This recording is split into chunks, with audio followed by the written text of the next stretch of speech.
Willy, me conta uma Oi. coisa. Há quanto tempo você fundou a Meteonorte? Há quase 2 anos. Um ano e algumas coisas. Um ano e meio, por aí. E aí você se formou em meteorologia e fez especialização em climatologia, é isso? Eu sou formado em meteorologia, sou meteorologista de formação, né? E o mestrado ele é em clima e ambiente, clima e ambiente, né? Mas a minha área de formação sempre foi em climatologia, né? Principalmente, né? Variabilidade climática, que a gente chama, né? Isso aqui é a minha pegada. Entendi. E eu vi também lá na tua apresentação que você tem preocupação com energias renováveis, né? Como é que se dá isso dentro dessa tua formação? Então, clima é tudo, né? Clima está em todos os contextos, todas as áreas possíveis, né? O clima é uma coisa que a gente experimenta, é uma coisa que a gente vive, né? Todo mundo vive, então todos os setores vivem isso. Então, o setor de energias também é um setor que é muito carente, né? Que precisa de informações meteorológicas e climáticas para gerar energia solar, energia eólica, né? Tudo isso é meteorologia. Energia eólica, energia solar. O que faz o negócio andar para trás ou para frente é meteorologia, climatologia. Então, agricultura também não é diferente, né? Então, nesse contexto, aí que entra o papel do meteorologista, o papel do climatologista, né? Principalmente do meteorologista de formação. Né? Essa aqui é a nossa pegada. E é o que o pessoal fala, né? Quer dizer, essas energias renováveis é certamente o grande pulo no desenvolvimento tecnológico de tudo, né? Quer dizer, e esse certamente é um dos ativos estratégicos que o Brasil detém, né? E provavelmente a liderança mundial nesse segmento, né? Qual que é a sua avaliação sobre o cenário que o Brasil se insere hoje com relação a energias renováveis? É um potencial gigantesco, né? Isso aí é inegável, um potencial enorme de crescer ainda mais. Não cresceu o suficiente ainda, apesar de estar na liderança, né, entre os principais países, mas a gente vê que pode crescer muito mais ainda. É muito regionalizado ainda, o tamanho do Brasil ainda é pouco. O tamanho da capacidade do país de gerar energias renováveis ainda é muito pouco. Então, a gente tem essa perspectiva de longo prazo de cada vez mais usar menos energias poluentes, né, fontes de carbono, e mais energias renováveis, mas nesse contexto de energia solar, energia eólica, isso precisa crescer muito mais ainda, né? Não está, talvez a gente está crescendo muito, mas na minha avaliação, na minha visão, a gente não está aproveitando ainda todo o potencial que o país pode gerar nesse sentido. Então, é uma coisa que tem que avançar ainda, avançou muito nos últimos 10 anos, mas tem que avançar muito mais nos próximos 10. A gente poder realmente o país pegar a dianteira, né, nesse contexto. E na tua avaliação, como você classificaria o resultado da última COP? Promissor, tímido? Tímido, eu diria que é tímido. Toda COP é a COP que vai salvar o mundo, né? E nunca é. A gente tem que ver isso no contexto. Primeiro que a política é difícil, né? Política, você resolver as coisas politicamente é muito difícil. Qualquer coisa, né? Em todos os sentidos, que com o clima e a meteorologia também não é diferente.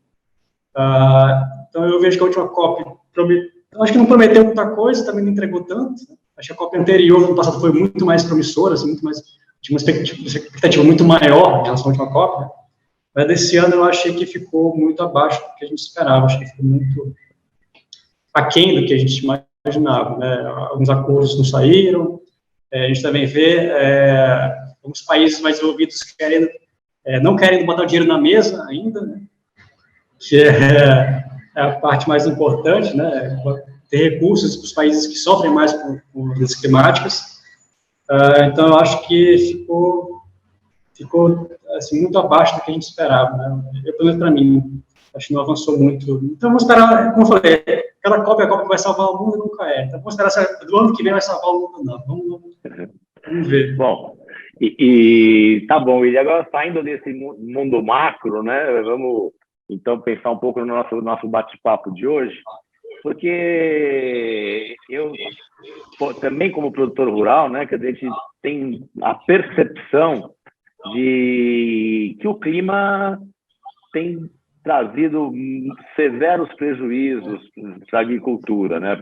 Particularmente, nesses últimos 3 anos, tivemos perdas expressivas em praticamente quase todas as regiões do Brasil, né? Quer dizer, o nosso sentimento é que realmente esses eventos climáticos extremos têm acontecido com uma maior frequência, né? E o pessoal falava muito que foi o efeito do Laninha. Agora, o Laninha está com um prazo de validade muito superior ao que inicialmente se estimava, né? Como é que você faz essas avaliações, Mili? E qual é o cenário que você avizinha para os próximos 3 meses aqui no Brasil? Então, essa coisa a gente vai abordar bastante aqui nessa live, né? Esse é o grande tema, acho que, da estação, né? O tema dos últimos anos, porque a gente está vivendo um período realmente muito atípico em termos de duração de Laninha, né? Se for para analisar, de fato, os números. Desde outubro de 2020, a gente está em condição de Laninha. Então, já são aí muito tempo além do normal, né? E a perspectiva é de que ela dure pelo menos até o próximo trimestre, primeiro trimestre de 2023, né? Só que a gente está vivendo um período tão atípico que está cheio de surpresas, né? Cheio de surpresas e o que aconteceu, por exemplo, esse final de ano agora, 2021, 2022. Chegou dezembro de 2020, 2021, a gente viu uma diminuição da Laninha, um enfraquecimento da Laninha.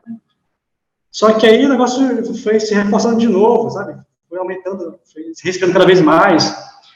E a Laninha continua até agora. Então, assim, uma coisa, a gente está vendo um período cheio de surpresas mesmo. Isso é importante, a gente ter um monitoramento climático frequente, né? Porque a gente esperou uma coisa. Se você perguntasse para mim, no começo do ano, janeiro desse ano, se eu esperava que a gente ia chegar no final do ano com uma Laninha, eu ia dizer que não. Mas foi um ano tão atípico nesse sentido, de que a gente está aqui perdurando mais uma estação com Laninha, né? Então, a gente já começa agora, nesse período, ter a perspectiva do fim dessa Laninha, finalmente, chegar ao fim. Só que a gente sempre tem que levar em conta que existem incertezas muito grandes no sistema climático, né? Bora ver se as previsões, né, de fim da Laninha desse semestre, desse primeiro semestre de 2023 agora, né, se vai acabar ou não. A gente espera que acabe, né, porque realmente é muito atípico de passar 3 anos em Laninha. Né? Isso é a primeira vez que isso acontece nesse século. Isso é muito raro de acontecer.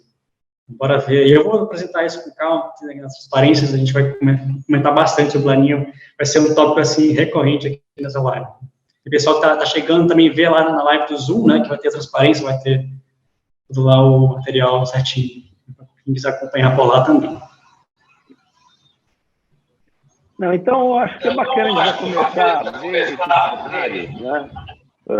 Do que se avizinham, que, como você colocou, perguntassem o ano passado se essa época nós teríamos ainda os efeitos, né? E agora nós estamos na iminência de começar a implantação do milho safrinha aqui na região sudeste, parte da região sul, Paraná, São Paulo, Minas, e evidentemente os últimos 2 anos o Laninha ajudou bastante dessas lavouras, né, de inverno, né? Os prejuízos que se somaram foram muito expressivos para a indústria de seguros.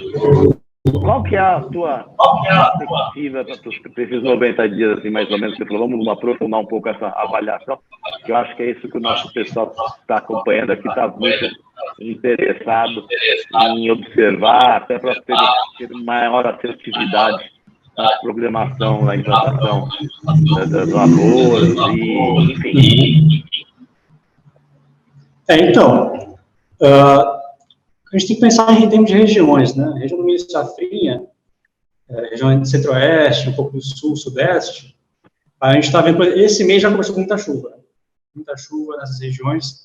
A gente já viu aí eventos de Zacas, né, as últimas corridas do Atlântico Sul, que é um dos principais fenômenos meteorológicos da nossa região, nosso continente, né, que é responsável por essas chuvas enormes em pouco tempo. Então, você vê aí, já tem algumas regiões do país nesses primeiros 7 dias do mês, mais de 150 milímetros já acumulado, né? Então é muita chuva em pouco tempo. Inclusive, isso acontecendo, caindo inclusive em um dia só. É uma coisa muito extrema, são eventos climáticos extremos de fato, isso a gente chama de eventos climáticos extremos, né?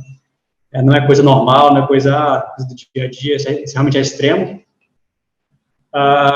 E aí, na região do meio safrinha, a gente pode esperar chuvas, né? Finalmente chuvas nessa região, de Mato Grosso, Goiás, com chuvas abaixo da média nos últimos meses, no último trimestre.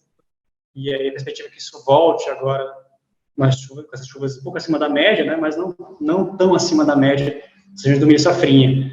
E aí, também uma constante que vai ser nessa live, a gente já começou aqui, mas já dando um spoiler, é a região sul, né? A região sul do país, provavelmente aí mais um período de secas, né? Isso, Rio Grande do Sul, especialmente, quem é do Rio Grande do Sul tem que ver isso com muita atenção, porque já está em condição, a gente pode considerar que está em condição de seca, a partir de agora, que ela perdure nos próximos meses, próximos 2, 3 meses. Então, infelizmente, para quem está no Rio Grande do Sul, esse é o cenário que se avizinha nesses próximos meses, né? A gente vai conversar bastante sobre isso. Ok, então acho que a gente poderia já entrar um pouco mais no nível de detalhamento, né?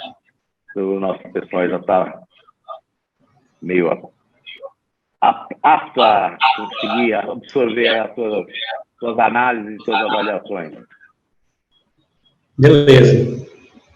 Então, para quem está no Instagram, vou compartilhar agora no Zoom aqui, a gente está no Zoom, entre o Zoom e o Instagram, então eu estou olhando para cá, olhando para lá. Tá, você quer compartilhar a tela aqui? Eu vou compartilhar a tela aqui no Zoom, dá só um minutinho. Tá. Já vou deixar aqui compartilhar.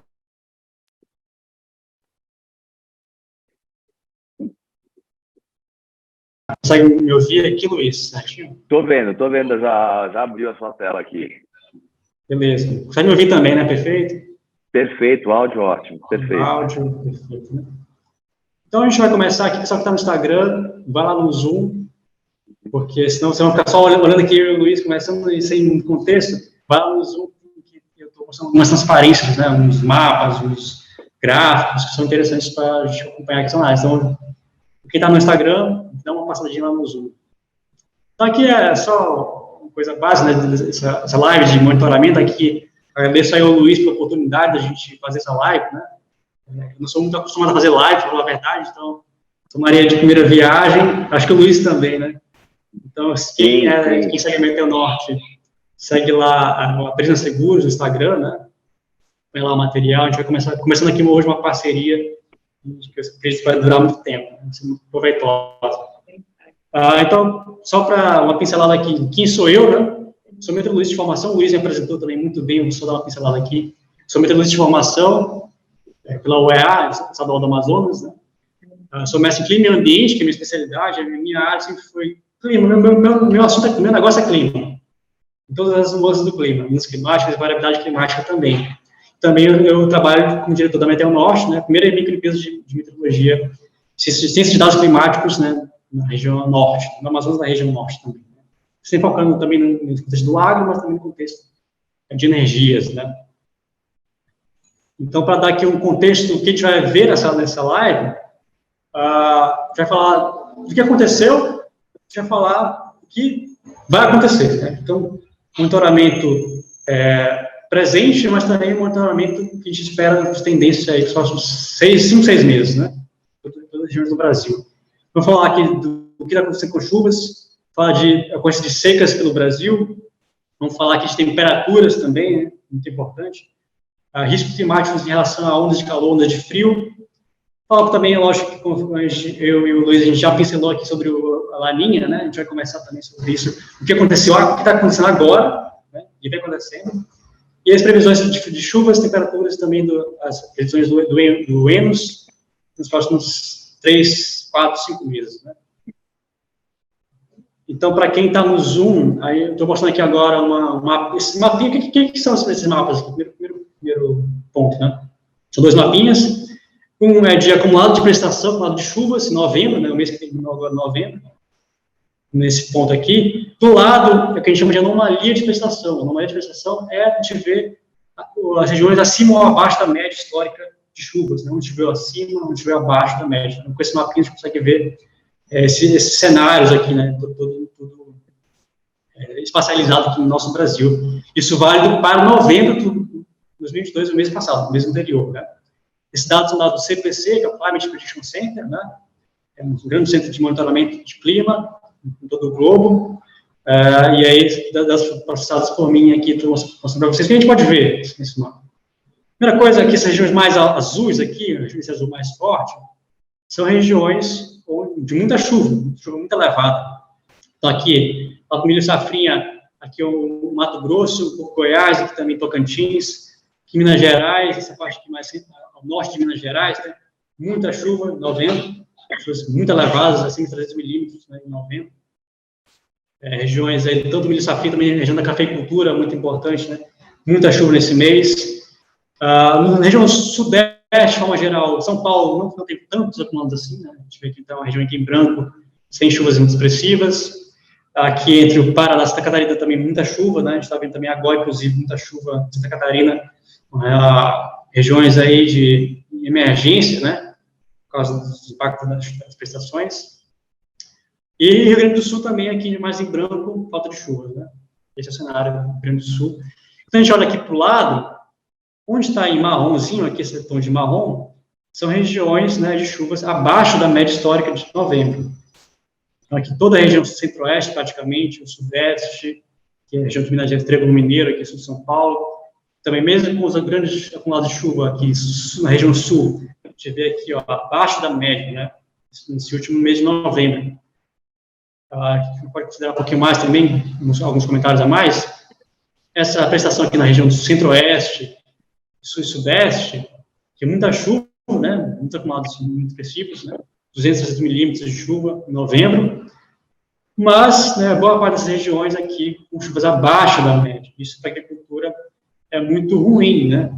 A gente vê aqui o mês de novembro, que é um mês que a gente considera de transição entre o período seco e chuvoso, a gente vê aqui chuvas abaixo da média. Isso é muito ruim. Sul-sudeste, de forma geral, Triângulo Mineiro, de São Paulo e região sul. Em novembro, né, a gente está vendo aqui só novembro, uma prestação aqui abaixo da média histórica. Né? Essa média histórica é o famoso esperado. A gente te vê no noticiário, esperado de prestação, abaixo da média, né, abaixo do esperado.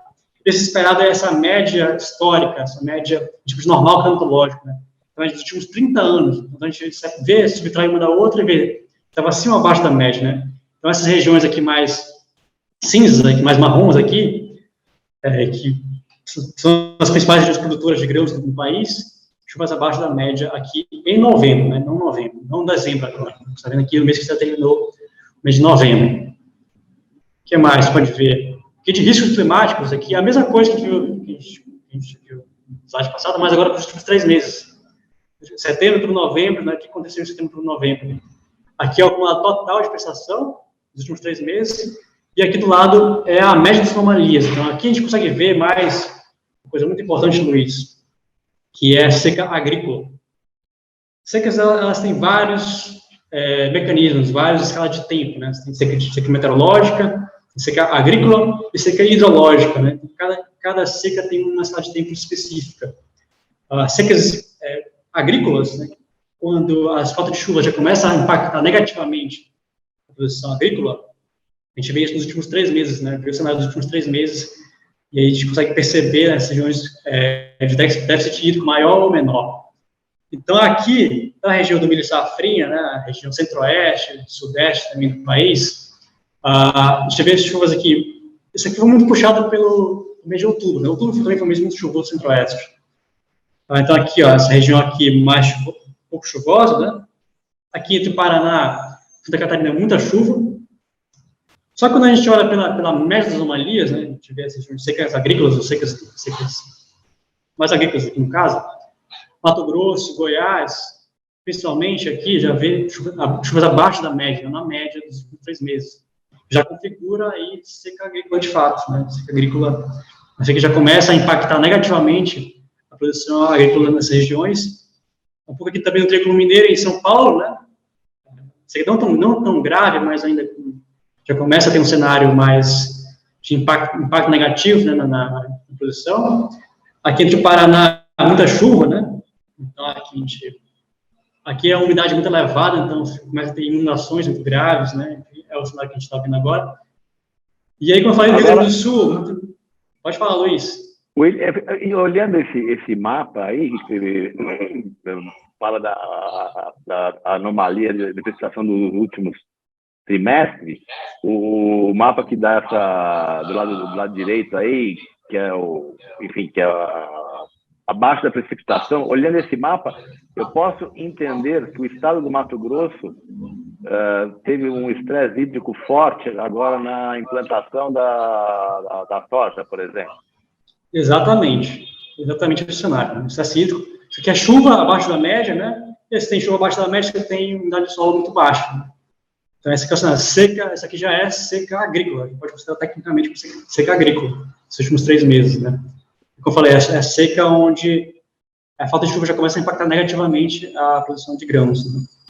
Então, aqui veja o Mato Grosso, aí, quem está vendo no Zoom também, Mato Grosso, chuvas muito abaixo da média, né? Acho que a gente vê, não sei pensar em termos de média histórica, né? Uma coisa é chover muito no mês. Agora, se a gente comparar com o que é esperado, o que é normal desse período dos últimos 30 anos, a gente consegue ver se está acima ou abaixo da média. Então, uma coisa é chover muito, outra coisa é chover acima ou abaixo da média. Coisas relacionadas não são coisas diferentes, né? A gente pode ver aqui, por exemplo, Mato Grosso. Aqui muita chuva nesses últimos 3 meses, mas aqui também acima da média, né? Mas quando a gente vê aqui, por exemplo, essa parte mais ao norte, a parte mais ao sul do Mato Grosso, é abaixo da média. Não quer dizer que não choveu. Só que não no nível que a gente considera adequado, não no nível que a gente considera normal, a gente considera esperado, né? Que é abaixo da média. Mato Grosso, esse é o cenário, e que a região mais impactada de todas do Brasil hoje, Luiz, importante, é de fato o Rio Grande do Sul. De fato, o Rio Grande do Sul é onde você já tem seca muito grave, tem déficit hídrico muito grande, muito expressivo, e como eu falei, a gente vai ver com calma isso, mas o cenário também para os próximos 3 meses é esse, né, Luiz? Perfeito. Rio Grande do Sul, Mato Grosso, Goiás, Triângulo Mineiro, que é a parte mais a norte aqui de São Paulo, a gente já pode considerar, sim, de uma seca em um padrão que já impacta negativamente a produção de grãos, né? Muito importante esse cenário. Vou passar aqui um pouquinho, alguns comentários, né? Chuva muito elevada entre os Paraná e Santa Catarina, e configuração de seca agrícola, de fato, no centro-oeste e também no Rio Grande do Sul. Esse aqui é o atual dos últimos 3 meses, né? Setembro, outubro, novembro. Esse é o agora, né? Que já passou, que a gente está vendo agora também. Mais um pouquinho sobre riscos climáticos. Aqui é o mapa derivado, né? São dias sem chuva e dias consecutivos sem chuva. O que é isso? Quando a gente pega, por exemplo, temperatura ou prestação, a gente pode fazer algumas grandezas derivadas dessas variáveis meteorológicas. Né? Então, o que é um dia sem chuva? É um dia, você pode considerar de várias formas. Aqui nesse mapa, ele é um dia onde o acumulado de prestação ele é menor do que 1 milímetro. Se chover 1 milímetro de chuva, a gente vai estar com um dia com chuva. Né? Abaixo disso é um dia sem chuva. Então, aqui é o dias totais sem chuva de setembro, novembro, 90 dias aí, total. Então, a gente vê aqui, por exemplo, todo o Brasil, praticamente, a gente vê aqui pelo menos 50 a 60 dias sem chuva nos últimos 90 dias, nos últimos trimestres, né? Aqui, isso é geral do país.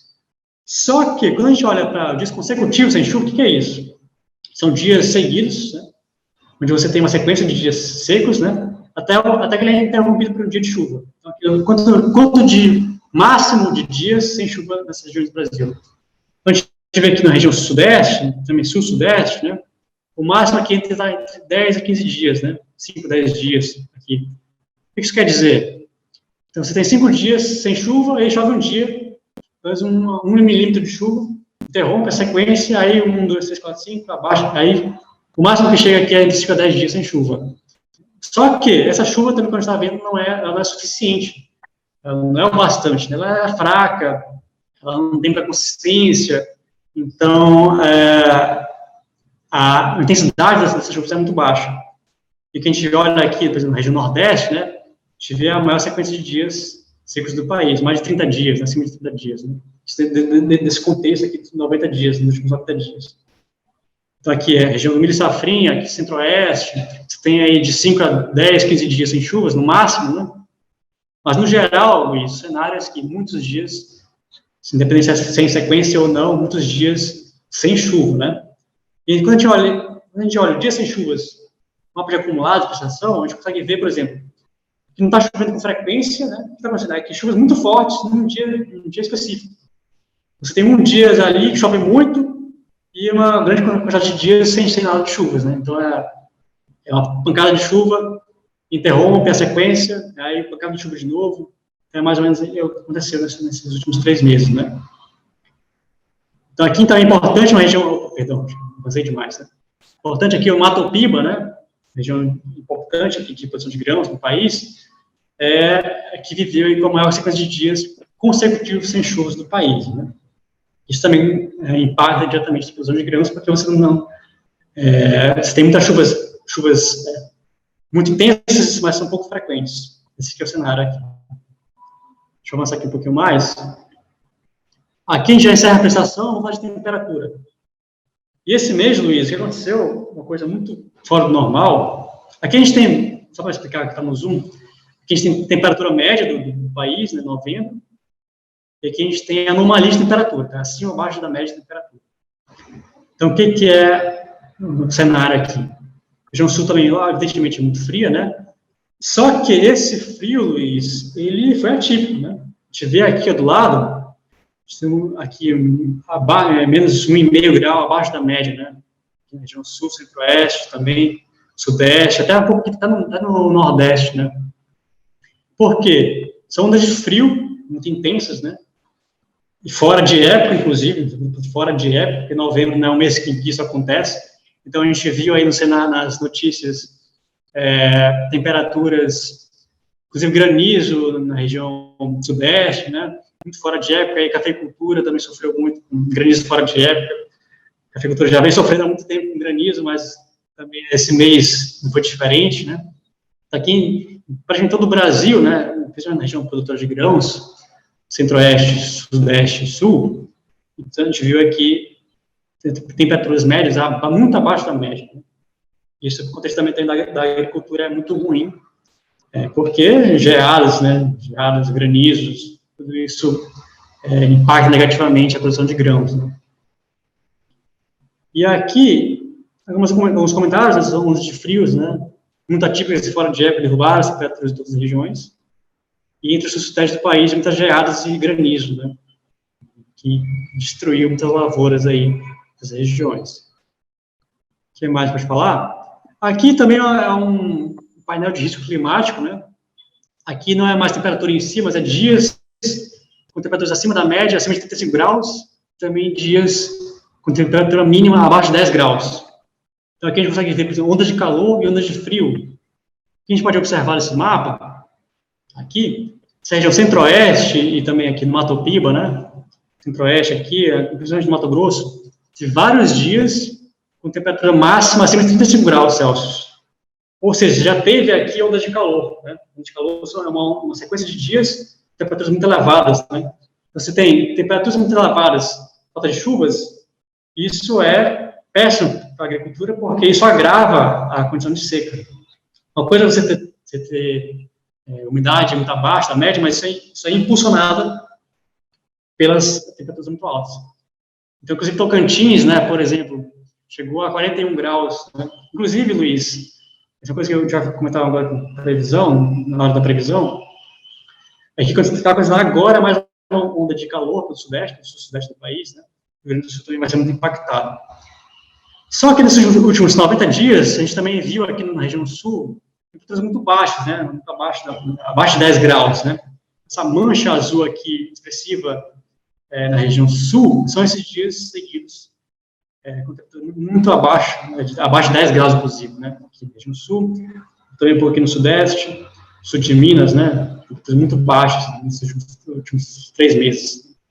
É uma divisão do país aqui entre temperaturas muito altas aqui na região centro-oeste, norte e nordeste, e muito baixas aqui na região sul. Veja que tem uma mancha aqui são vários dias com temperatura muito abaixo de 10 graus, né? Inclusive, abaixo de zero, inclusive teve coisa de gerados, coisa de neve, pequena neve, né, na região do sul. Tudo isso está expresso aqui nesses mapas aqui de... Isso é risco climático, Luiz. Aqui chama de risco climático de fato. Se quiser comentar uma coisa, Luiz.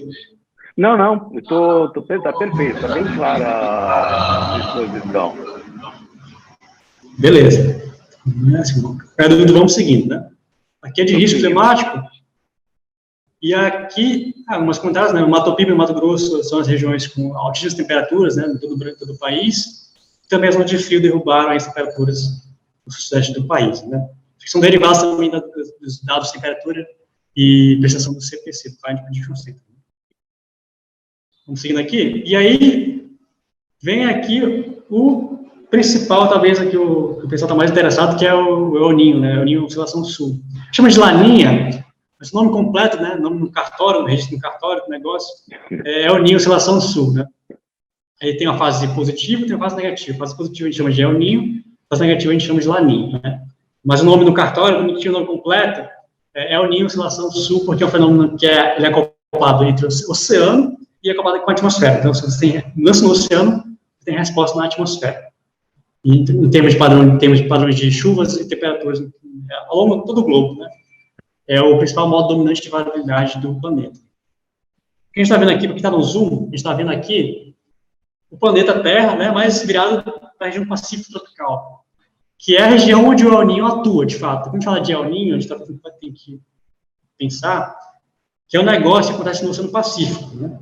Que a gente está vendo aqui. Essa mancha azul aqui, Luiz, a gente está vendo setembro, outubro, novembro, né, nos últimos 3 meses. Essa mancha azul aqui é a Laninha, é a assinatura da Laninha, né? Que é, no caso, resfriamento abaixo da média na região do Pacífico tropical, né? Aqui. Isso aqui é temperatura, uma grandeza que a gente chama de temperatura da superfície do mar. E também a gente vê a variação dela acima abaixo da média. Então, aqui, Luiz, setembro, outubro, novembro, ó, pode observar essa mancha azul aqui, isso é a Laninha, né? Então, aqui, a gente não teve nenhuma variação muito expressiva nesse sentido, em termos de mudança de sinal, né? Então, resfriamento frequente, constante, né? Isso já vem aí nos últimos anos, esse cenário. Então, aqui, a gente está atualmente, importante, pessoal da agricultura, atualmente em Laninha, né? Resfriamento do oceano é constante, não teve aquecimento nesse sentido, então é muito comum a gente ler, a gente pode ler qualquer coisa na internet, né? Ler sobre ele. E também Enos é uma coisa que você precisa ler muita coisa, inclusive coisa errada, né? Então, assim, o que a gente está vendo agora, nos últimos anos, é Laninha e não mudou. O cenário é de Laninha e vai continuar. Vamos seguindo aqui rapidinho. Aqui é o índice NIO 3.4, esse índice, ele é uma região de monitoramento muito importante do Enos, né? Aqui no Pacífico tropical. E aqui a gente consegue ver, ó, isso aqui é temperatura também abaixo da média, né? Menos 1,5 graus. Então, aqui desde janeiro desse ano até novembro passado, né? Terminou agora. Então, o que esse gráfico mostra aqui para a gente, Luiz? Isso aqui é Laninha. Não mudou, não foi. Agora você está vendo aqui no Instagram também o gráfico, né? Não mudou, isso aqui é Laninha, né? Você pode ver todos os meses aqui temperaturas abaixo da média histórica, né? Desde janeiro até agora, e aí, como eu falei, teve aqui um leve enfraquecimento, né, de temperaturas aqui entre janeiro e fevereiro, né? Mas logo depois a coisa fortaleceu de novo e se manteve até agora, né? Você pode ver que entre maio e junho desse ano, você teve aqui um leve aquecimento, você pode dizer assim, um enfraquecimento da Laninha, mas logo depois ela se fortaleceu de novo, né? Então, o cenário que a gente está aqui agora é esse aqui. Terminou aqui no mês de novembro, um valor de menos 0,91 graus Celsius abaixo da média histórica.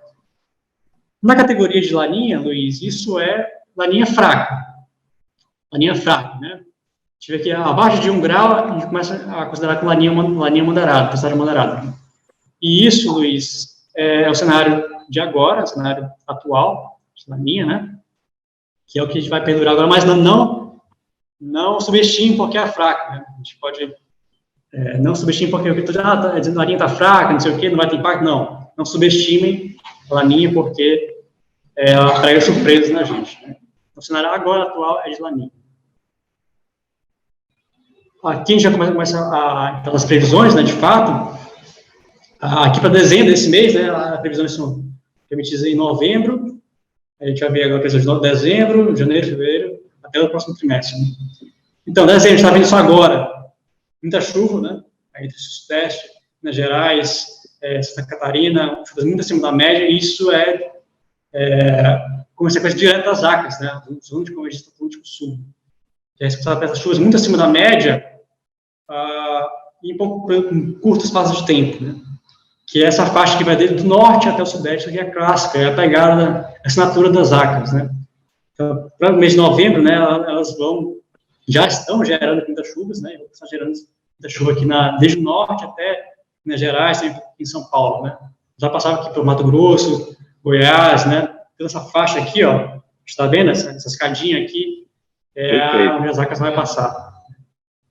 E aqui é a anomalia, né? Em termos de anomalia. Pode ver que toda essa região aqui mais azulzinha, com verdinho aqui, que vai desde do norte até o sudeste, mas veja, vendo aqui mais Minas Gerais, nem tanto aqui em São Paulo, né?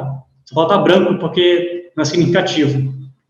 Então, aqui de Minas, Mato Grosso, Goiás, Minas, muita chuva por causa das ACAS, mas aqui em São Paulo, Mato Grosso do Sul, os impactos não estão elevados assim. Então, está em branco porque não é significativo, nem tanto acima quanto abaixo da média não é significativo.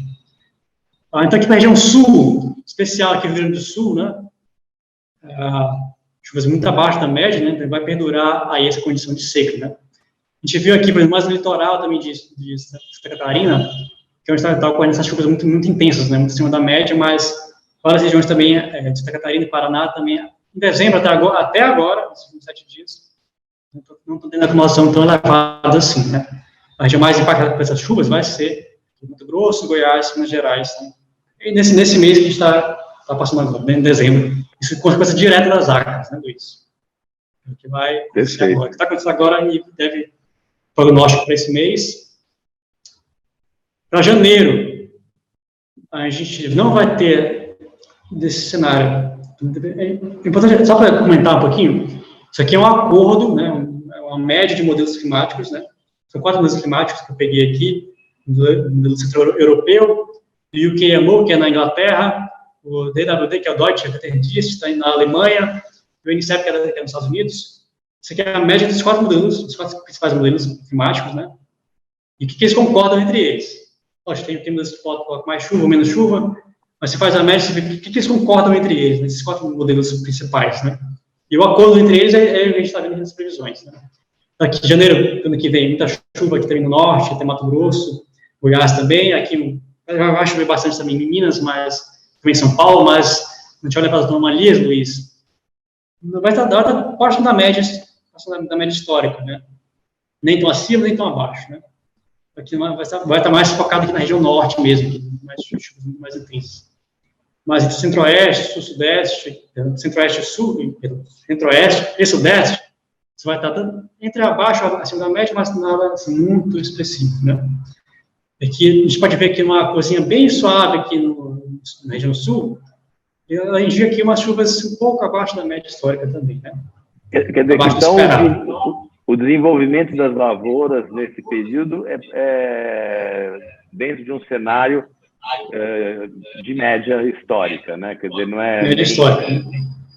Nem estresse, nem volumes expressivos. Quer dizer, uma coisa que deve estar dentro dos padrões normais em janeiro. Para esse mês, Luiz, mas a gente tem que levar em conta que seca é uma coisa, não acaba de um dia para o outro, né? Então, você tem vários meses de secas, você tem um mês próximo da média, talvez não seja bastante para recuperar essas lavouras, né? O estresse. Exatamente. Então, é uma coisa que se carrega de meses, né? Então, um mês dentro da média não é suficiente, talvez não seja suficiente para recuperar aí para níveis normais, né? Tanto que, em termos de chuvas, está próximo da média, né? E a gente também é importante levar em conta, já vai ver daqui a pouco, a temperatura, né? Porque a temperatura ela pode impulsionar ou não essas condições de secas, né? Mesmo que você tenha umas chuvas próximas da média, mas se você tem, por exemplo, temperaturas muito altas, isso vai ter um impacto negativo, né? Não vai conseguir escapar muito desse cenário, né? Mas, em termos de chuvas aqui em janeiro, na região sul, sudeste, mais ou menos próximo do esperado aqui, na região sul, um pouco abaixo, né? Mas centro-oeste e sudeste, dentro da média, dentro do esperado. Deixa eu passar aqui. Aqui para o último trimestre, qual que é o último trimestre? Não os meses específicos. Porque aqui a gente já começa a levar incerteza, Luiz, de previsão. Previsão é quando você passa muito tempo, assim, 3 meses é bom, 6 meses já começa a ter incertezas, então você faz isso para reduzir incertezas, né? E aí, por isso que é importante ter um monitoramento constante, né, de termos de previsão, esses cenários que estão suscetíveis a mudanças, né, dessa tendência. Mas também a gente vai considerar aqui mais chuvas mais ao norte mesmo, e aqui entre o sul e o sudeste, um pouco próximo da média, né, mas, como eu falei, talvez não seja ainda suficiente para recuperar as secas, né, principalmente aqui no centro-oeste, também no Rio Grande do Sul, né. Mas aqui também leva em consideração essas incertezas, esses últimos 3 meses de previsão, né. Sempre tem, vai falar aqui com um grau de certeza grande, porque isso pode mudar, né. É importante manter um monitoramento constante aí das condições e das previsões, né. Willy, está entrando aqui, pode falar. Tá entrando uma pergunta aqui para nós. Qual o tempo e o que determina a mudança dos fenômenos Laninha e El Niño? Isso é uma coisa que dura muito tempo, não é uma coisa de um dia para o outro. A gente tem que levar isso em consideração. Isso é uma pergunta muito legal. A gente tem que levar em consideração o ciclo de vida do Laninha. O Enes, ele nasce, cresce, desenvolve e morre. Às vezes ele não morre tão cedo quanto a gente esperava, mas ele continua. Mas assim, é um ciclo de vida. E esse ciclo de vida, ele leva meses. Leva pelo menos 6 meses, 7 meses, 8 meses, pode levar 1 ano, pode levar 2 anos, como está vindo agora, né, Luiz? 2 anos de Laninha, né? Que é incomum. Assim, você não tem, por exemplo, um mês eu tenho Laninha, o mês que vem eu vou ter El Niño. Não é assim que funciona. É todo um ciclo muito longo de vida, de meses, né? É um ciclo de estações muito grande, né? Então, por exemplo, você começa uma Laninha, você bota aí pelo menos 8 meses de duração, entre o início até o fim, né? Pelo menos, né? Então, assim, podemos considerar aqui uma média, um caso hipotético, né? El Niño sempre de um mês para outro. Então, sempre tem aí esse plano, pelo menos 6 meses, 7 meses, 8 meses. Não é, janeiro aqui eu vou ter Laninha, fevereiro eu vou ter El Niño. Não é assim que funciona. Nunca, não é físico, não é possível isso acontecer, né? Sempre é um longo ciclo de crescimento, né, fortalecimento, né? Chega uma maturação e decaimento até o fim. Né? Isso é uma coisa que leva muito tempo. Por isso que a gente está, inclusive, como a gente vem comentando nessa live, está aí há 2 anos de Laninha, né? Então, isso é um longo ciclo de Laninhas mesmo, um longo período de tempo. Então, aqui a temperatura, Luiz, a gente vai entrar agora nas temperaturas. Aqui também é a média e aqui é anomalias. Eu vou entrar aqui nas anomalias que acontecem. E o que está acontecendo agora, Luiz, nesse momento, no Rio Grande do Sul, é a entrada de uma onda de calor muito forte. Principalmente nessa região aqui de Uruguaiana, né? Aqui nessa parte mais aqui do Rio Grande do Sul. Que é um cenário muito parecido, Luiz, com o que a gente viu no começo desse ano. Essa região aqui mais do Rio Grande do Sul, teve aqui em janeiro desse ano, por exemplo, temperatura de 40 graus Celsius, 41 graus, que foi o recorde no Uruguaiana. Então, o que está acontecendo agora, as previsões já indicavam isso, né? Que temperatura muito acima da média, que agrava ainda mais a condição de seca, né, Luiz? Já tem chuva abaixo da média, já tem seca, já não vai chover muito. Você já tem 40 graus de temperatura, também só eleva muito aí a intensidade das secas, né? A gente vê aqui, por exemplo, essa longa faixa aqui que vai de Santa Catarina, passa aqui um pouco no Paraná, um pouco aqui em São Paulo, no interior de São Paulo, vai aqui até o norte de Minas, né? Então, temperaturas abaixo da média, que pode acontecer. Isso pode estar associado tanto à temperatura, à prestação, Luiz, muita chuva, e aí você tem chuvas frequentes, então você tem temperaturas menores, naturalmente tem temperaturas menores. Isso pode estar associado aqui à chuva, essa temperatura mais baixa em Minas Gerais, aqui em São Paulo também. Mas aqui o que a gente está começando agora, quando a gente fala, é a entrada dessa onda de calor muito forte no Rio Grande do Sul. E vai ter 45 graus, 16 graus, 41 graus, até o máximo que está previsto é 41 graus. Né? Já estava indicado aqui nas previsões de temperatura média. Né? Se quiser para dezembro, vamos ver janeiro. Janeiro, Luiz. Pode falar. Não, um probleminha aqui no meu... Dei uma cortadinha aqui no seu microfone. Eu tô te ouvindo. Só um segundo.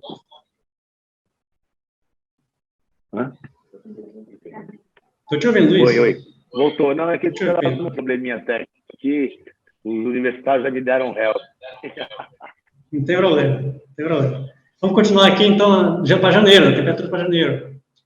Na região centro-oeste e sudeste, em geral, abaixo da média, que está tudo branco, porque não é significativo, né?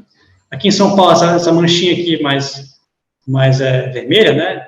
Temperatura elevada, então isso pode estar associado ou não, mas não tem certo ainda a onda de calor, né?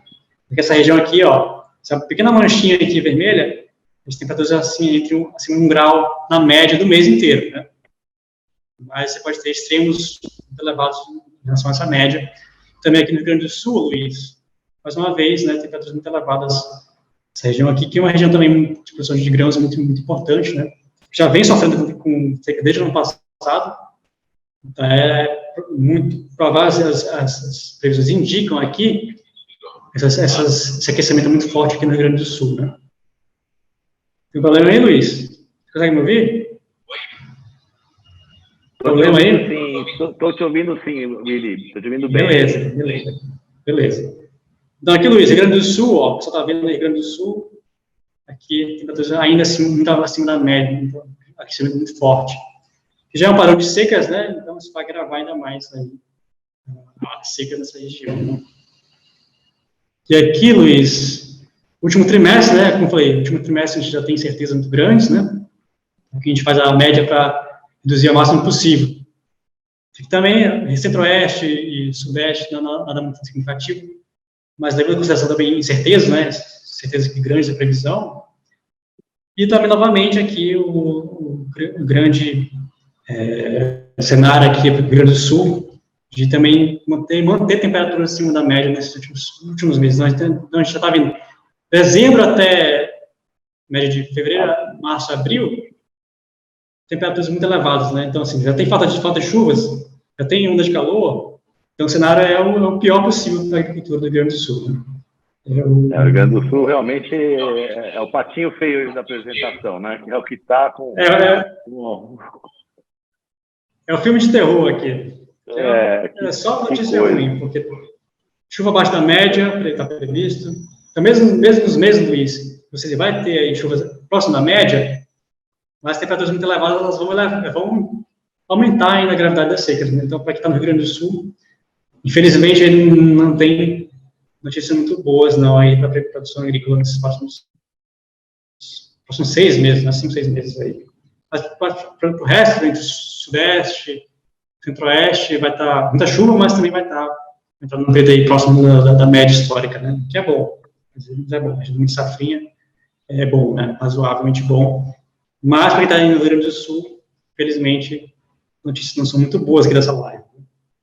Mas a gente levar em consideração o cenário climático, né? Perfeito. E aqui, Luiz, para a gente finalizar, a gente falar aqui vamos falar do futuro do Enos, né? Futuro próximo do Enos, né?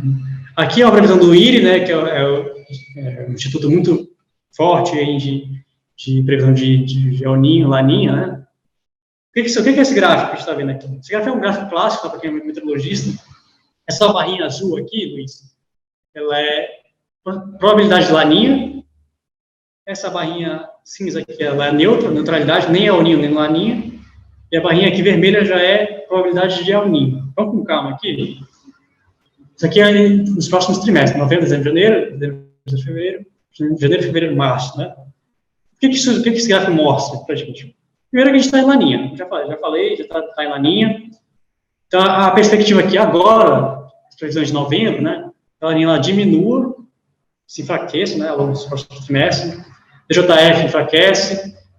Entra aqui em janeiro, fevereiro, março, talvez seja o último trimestre do Laninha. As previsões indicam. Já tem aqui um aumento da neutralidade aqui, ver que as barrinhas estão mais próximas. Então, quando ela entra aqui, mais ou menos entre abril, provavelmente, o que a previsão sugere, aqui indica para a gente, é que a neutralidade vai dominar. A gente vai, talvez, encerrar esse longo ciclo de Laninhas aqui entre março e abril, né? possivelmente de março a abril. E aí, Luiz, já entra aqui uma barrinha bem pequenininha, bem vermelhinha, que são as possibilidades de El Niño. Mas, então, a Laninha, que dizer que a Laninha, nesses próximos 3 meses, vai, entre março e abril, já deve dar lugar aí, pela primeira vez em 2 anos, a condição de neutralidade, né? Isso é uma coisa boa, uma boa notícia. E aí, só para mais um comentário, a partir de abril, na neutralidade, né? Então, Luiz, você pode observar aqui, ó, essa barrinha vermelha, ela vai crescendo com o tempo, né? Ou seja, as chances de El Niño já aumentam. Diminui a Laninha já foi embora aqui entre março, abril, maio, junho, então aqui aumenta ao longo do tempo as condições, né, as possibilidades de um El Niño. Né? Chega aqui entre julho, agosto, setembro, já pode observar aqui que a possibilidade de El Niño ela já é maior do que a neutralidade. Então, a partir daqui, você já consegue ver, talvez, a possibilidade de formação de um El Niño, isso já para o final do ano, próximo desse ano, entre 2023 até 2024, né? Impactar, talvez, a implantação da safra verão 23 e 24. Mais uma coisa importante, Luiz, é que essas muda. previsões de... Isso aqui é constante. Existe uma barreira de natural de previsibilidade de El Niño, né? Então, mais ou menos a partir de julho, a gente já vai conseguir dizer, dezembro, até fevereiro, e ano que vem já vai ser de El Niño, né? Mas, por enquanto, isso é uma coisa nova, né? Essa é uma coisa aqui, você tem já um indicativo de possibilidade de El Niño, isso é uma coisa que é muito nova, né? E, então, eu diria aí que uma coisa certa, né, praticamente certa, é que essa laninha vai diminuir de intensidade, e aí, grande chance da gente entrar em neutralidade a partir de abril a maio, né? Mais um comentário para finalizar. E no segundo semestre do ano que vem, Luiz, a gente já vai conseguir ver com mais nitidez se vai ter El Niño ou não. Agora a gente já consegue dizer que já tem possibilidades muito grandes, né? Mas a gente dizer em termos de intensidade, em termos de frequência, duração, isso aí vai ficar mais certo a partir de julho do ano que vem, né? Esse é o cenário da Laninha, né? Do El Niño, Laninha, nesses próximos meses. Eu encerro aqui, Luiz, a minha transparência, aí, para quem quiser entrar em contato, manda e-mail meteonorte.com, e você levar esse produto aí, que a gente Meteo Talks, né, para a sua organização, fique à vontade, a gente entra em contato, a gente conversa melhor. Mas a minha parte por aqui, Luiz, encerra agora, e aí fica à vontade aqui para perguntas e comentários que você quiser fazer. Estou disponível aqui, pode mandar. Vou mandar que eu te mando no peito. Willy, eu queria agradecer a sua disponibilidade e a riqueza dos detalhes que você colocou na sua apresentação. Tenho certeza que foi bastante elucidadora e bem, enfim, bem fundamentado todos os aspectos que você demonstrou para nós. E isso realmente, quando você está trabalhando no campo, ter um mínimo de previsibilidade é sempre muito importante, né? E esse suporte que você nos deu é realmente muito bacana. Acho que é muito importante destacar para todo mundo que está aqui nos acompanhando que essa live vai estar salva no nosso canal do YouTube, Seguro Rural Prisma Agro. Então, quem não pôde eventualmente acompanhar, vai estar lá gravado no nosso canal do YouTube. E tenho certeza que muita valia o conteúdo que você trouxe hoje para todos nós que estamos aqui, sempre com o dedo cruzado, olhando para o céu. Olhar para o céu é bom, mas a gente tem que levar em consideração no mundo que a gente está hoje, que a gente tem dados, né? Olhar para o céu é bom, mas com dados é muito melhor. Informação, de fato, é muito melhor. Sem sombra de dúvida, ajuda muito você ter sempre um embasamento.